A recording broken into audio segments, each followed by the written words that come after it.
cartoon monsters presents. Hold your horses, Purple. You ain't going nowhere. Out of my way, lizard. Green, I'm warning you. Step aside or suffer the same fate. Come at me, and I will put you back in your proper place. Ah! You're all just stepping stones. I won't rest until I reach him. Then you'll have to go through me. You don't understand. I had no choice. There are things about this place that you don't know, Blue.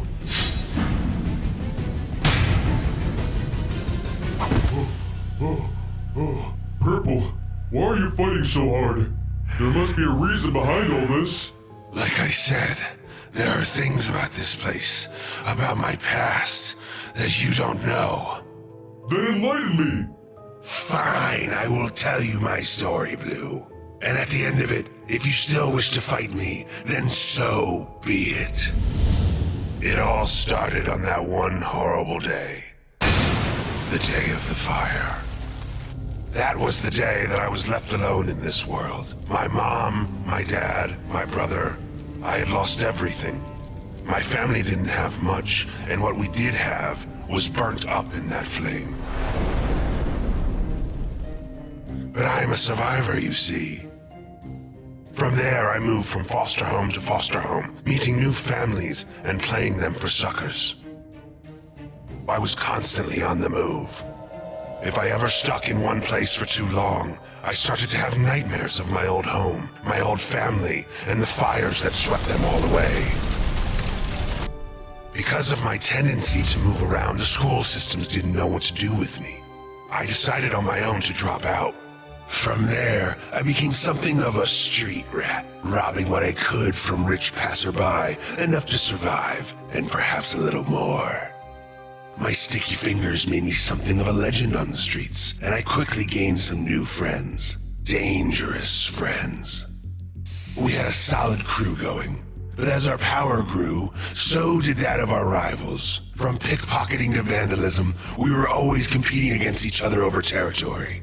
And to make matters even more complicated, their leader and I, a strong, beautiful woman by the name of Violet, quickly fell in love. Eventually, she even became my wife. Hold up, you were married? Like I said, there are things about my past you didn't know about. Our romance was done in secret to not anger either side. But eventually, there was too much to hide. My wife had become pregnant, and we both decided there and then that we needed out of the game for good. So we ran away from it. We had gotten good at it after all, running away from life.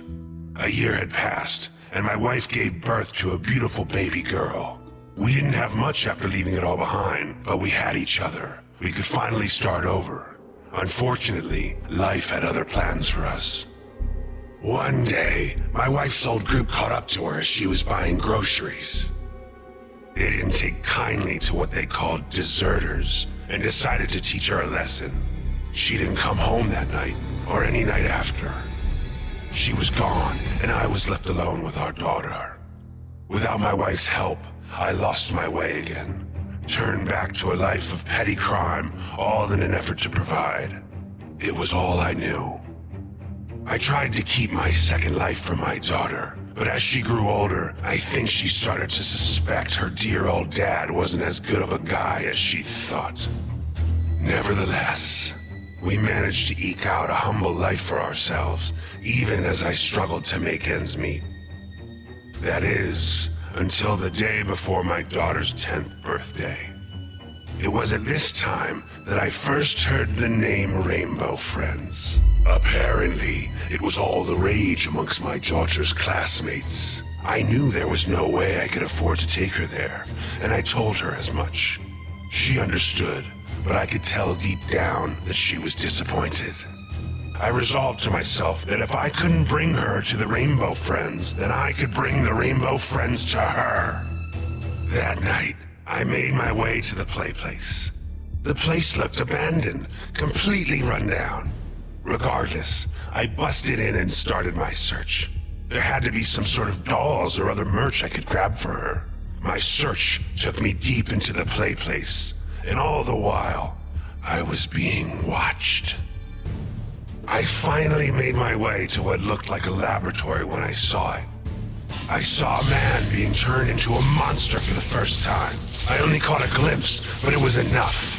The man who had become red was standing there, laughing, as a larger man was twisted and mutated into becoming who we now know as Orange.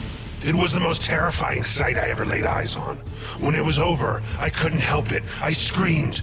Red turned to face me, and I'll never forget what he said. Ah, do you want to become my friend too? I ran, but I didn't know where I was going, whereas he knew the facility like the back of his hand. So I ducked into a vent. I sat there in the darkness for a moment until I heard a flame flicker to life. I turned, only to come face to face with the man once more. Boo. I woke up strapped to a table, with Red standing over me. He was holding a binder, full of pictures of me, my wife and my daughter. My, what a tragic life you've led up to this moment, my friend. I am truly sorry. Can it? You're no friend of mine. Temper. Relax. I'm going to offer you a deal, and I highly suggest that you take it. He spoke of a contract between the two of us. He would provide for my daughter, making it so that she would never want for anything in this world ever again. He had a plan to get his riches back to accomplish this, and how I would play a key role in it. Of course, he explained, in order for this plan to succeed, my daughter could never know what happened to me. I knew I could never provide for her. I was nothing but a low-life thief, and so I accepted the terms. It was over in a flash. I might have screamed, but I can hardly remember. Before I knew it, my limbs had grown long and gangly, and my skin became purple. I accepted my new life as a rainbow friend, and for his part, Red delivered to me monthly updates on my daughter's progress. She was alone in the world, but he had made sure to get her in the proper channels. Due to the Rainbow Friend's success, Red became rich, and he had passed a portion of those earnings on to her. She had become successful herself, doing well in school, sports, art, and talent. My little girl had it all. He kept his word, or so it seemed. One day, as we were entertaining the guests as usual, I saw her, my daughter, now fully grown up. She looked just like her mother. I couldn't believe my little daughter had turned into the successful woman that stood before me. And yet, I couldn't bear to face her, so I hid. I was ashamed of what I had become. No daughter should have to see their father in this condition. Then she walked closer. She seemed sad, lonely even, as if she was looking for something. I reached out of the vent to make my presence known, but she was called away by Red. He ushered her out of the room, and I never saw her again. That's a sad story, but I don't understand. You've been here for a long time. Why act out now? It sounds like your daughter is safe. I thought so too, until I found out that it was all a lie. You might recall the police officers that were investigating this place. Well, turns out they were looking for missing persons. Among those missing was my little girl. He lied, Blue. He didn't take care of her. He turned her into another one of his friends. No, that's horrible. Is it too late? I don't know. There hasn't been a new friend made here in a while. But either way, Red's going to pay for what he's done. Are you with me? Let's do this.